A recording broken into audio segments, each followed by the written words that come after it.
a shocking revelation has emerged from Colombia's President Gustavo Petro, who claims that a boat recently targeted by the U.S. was carrying Colombian citizens.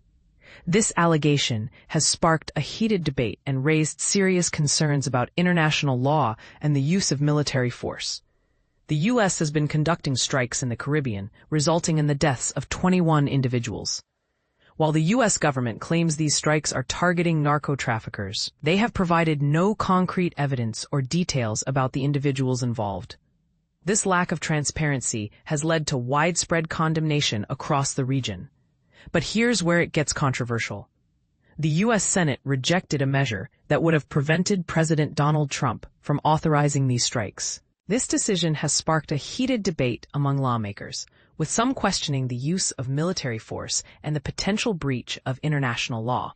President Petro took to X, formerly Twitter, to respond to U.S. Senator Adam Schiff, a Democrat, who had expressed his opposition to the strikes. Petro declared that a new war scenario has unfolded in the Caribbean, with indications suggesting the presence of Colombian citizens aboard the bombed vessel. Petro emphasized the need for families to come forward and report their loved ones' involvement, stating that the real war is not against smuggling, but for oil. He called for global action to stop this aggression, which he believes targets all of Latin America and the Caribbean.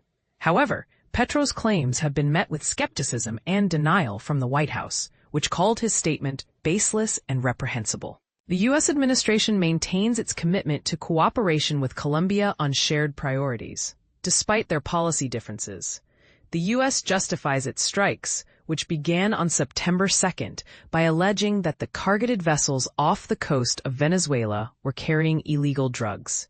But the question remains, was this action legal? And what are the true motives behind these strikes? This incident has sparked a crucial debate about the limits of military force and the interpretation of international law. With the U.S. Senate's rejection of the measure to seek congressional approval for these strikes, the controversy deepens. And this is the part most people miss. The U.S. has recently categorized itself as being in a non-international armed conflict.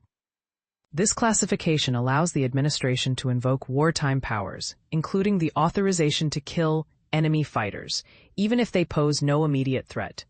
Trump has already designated several cartels, including those in Mexico, Ecuador, and Venezuela, as terrorist organizations, granting U.S. authorities enhanced powers in their responses. So, what do you think?